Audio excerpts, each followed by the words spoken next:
So midway through the round, come in, you just make a great body shot. Out we go. Before you even throw the punches, your stance must be right as far as your pivot. Start off with your pivot, get on your pivot, and it's light. The jab goes like this. This is exactly how the jab goes. Jab. Counterpunching. But overall, I have to say Crawford. If you go down the list and ask me about tactical advantages, most of them are Crawford. Floyd Mayweather recently visited Terence Crawford's training camp and shared helpful advice on how to beat Canelo Alvarez. During his visit, Mayweather explained the strategies he used to win against Canelo in their 2013 fight. He told Crawford to focus on speed, strong defense, and accurate counterpunching to take advantage of Canelo's weaknesses. Mayweather's experience and advice could give Crawford a significant advantage as he prepares for this crucial fight against the larger and stronger Alvarez. You bring the hook with it. You can go to the body. Jab. Just double jab. Triple jab. At a recent press conference, Canelo Alvarez didn't hold back when talking about Terence Crawford's career. He said that, in his opinion, Crawford hasn't faced any truly top-level opponents yet. Canelo confidently claimed that his skill and experience are on a different level, something Crawford has never dealt with before. But this wasn't just trash talk. It was a smart psychological move to create doubt and pressure for Crawford before their big fight. Canelo's words show how strongly he believes in his own legacy as one of boxing's best and how eager he is to remind everyone of the gap in experience between him and his challenger. The last fighters that you fought, they ain't on my level. And I fought everybody. The last fighters you fought since 2002. Mention me one. You mention me one elite fighter. Just one. You. Oh, me. Look, it's gonna be me. I don't care about nobody else. And you will see that. You. So when I beat you, is you gonna be a nobody? When I stump a mud hole in your ass, is you gonna be a nobody? Same everybody else been saying since I moved to 147, I ain't fought nobody. Every last one of them stump a mud hole in their ass and he gonna be next. Watch. Live, only on DAZN, June 28th. Jake Paul versus Chavez Jr. Buy now at DAZN.com/boxing. Max Kellerman gave a strong analysis when comparing the two fighters. He pointed out that Terence Crawford's jab has become one of the most effective weapons in boxing today. Kellerman mentioned that while Canelo used to have a sharp jab as well, it has weakened over time. Now Crawford's speed and accuracy with his jab give him a clear advantage. He also said that Crawford's smart fighting style could cause serious problems for Canelo, who mostly depends on his size and power. This analysis shows how skill and strategy might be more important than just physical strength in this fight. Best jab? Crawford. Best defense? Crawford. Nowadays, Crawford. I would say early in the fight, Canelo. And earlier in his career, Canelo. But he hasn't been that kind of fighter in recent years. Although Crawford is also hittable. With any fighter, when you talk about their defense, the question is not, can they be hit with a shot? You take punches. Everyone, the greatest defensive fighters ever get hit. Pernell Whitaker, Willie Pep, Floyd Mayweather, they all get hit. The question is, can you hit them with combinations? And both guys are hard to hit. With the two-piece, hard to hit. So who has the best footwork out of the two? In terms of cutting off the ring, last fight notwithstanding, Canelo has gotten much better at cutting off the ring.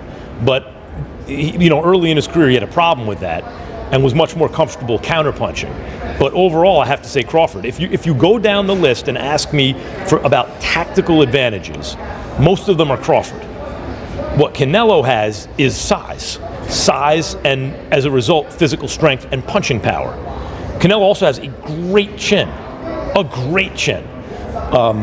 in terms of, if you want to go skill for skill, especially the recent version of Canelo, who's had to turn into a seek and destroy guy, who had to learn as his career went on to cut off the ring and not just follow guys around.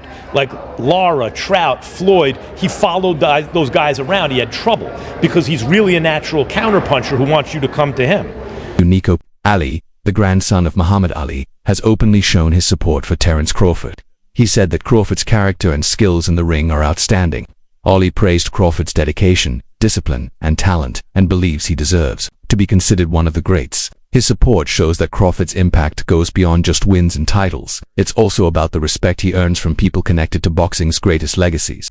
People with Canelo before Canelo's last fight, but then after Canelo's last fight, it seems like it's more 50-50 now. So everything is just the build up for that fight is just going to be absolutely magnetizing. Like that fight, it's garnered so much more buzz after Canelo's last fight, and Bud is Bud. He's one of the greatest fighters in boxing history. He is one of the greatest fighters in boxing history. So it's going to be a fight. It's going to be awesome to watch. Have you sparred any of them? I haven't sparred Bud yet. I haven't been in Canelo's camp. I've met Canelo a few times. I love Canelo's team. Canelo's one of my favorite fighters. He's been my favorite fighter for the longest time. But you know, I have to be Team Bud because me and Bud are cool, and I have so much belief in Bud, and I know who he is as a fighter. He is one of the greats. So he could do anything he wants.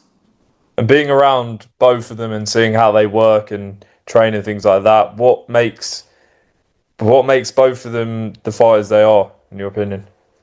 I've watched Bud, so for Bud in particular, he's calm in everything he does, and that kind of calm is scary to watch because it shows experience. You can see that he's been doing this for decades. Canelo Alvarez has spoken about Crawford's skills with professionalism. He said that when fighters compete at the highest level, weight classes matter less because true professionals know how to adapt. Canelo also shared that he is training with full intensity, knowing that beating Crawford will take more than just natural talent. His words show that he respects Crawford and understands that this fight will require top-level fitness and smart strategy. Smaller guy, and why do I need to fight this guy? For you, what changed? Tell me about the moment where you're like, you know what? Maybe I'll do this. This sounds like a good idea. No, if you're thinking about it, look how big turns this fight. It's a big fight. No, that's why made me change. But I've been in his situation before, jumping weight classes, and when you're a good fighter, that doesn't matter. So I'm not gonna focus on that. I'm gonna focus on training very hard because Crawford is a very good fighter. Yeah, tell me about your experience with that, because now it's reverse. He's coming up in weight. What could be dangerous? What aren't we seeing that maybe you see in this fight? No, everything. He's a good fighter. Obviously, I know that, and I need to be careful. I need to be careful in everything. As the tension builds and the spotlight sharpens, this isn't just another fight, it's a collision of legacies, skill, and unshakable willpower. Crawford enters with strategy and speed, backed by legends. Canelo stands firm with power, pride, and experience. When the bell rings, only one will rise above the noise, above the doubt, and etch their name deeper into boxing history. That who will conquer this battle of greatness. Let us know your prediction in the comments. Hit that like button if you're ready for war in the ring. And don't forget to subscribe for more breakdowns, analysis, and behind-the-scenes coverage of boxing's biggest moments. The countdown has begun.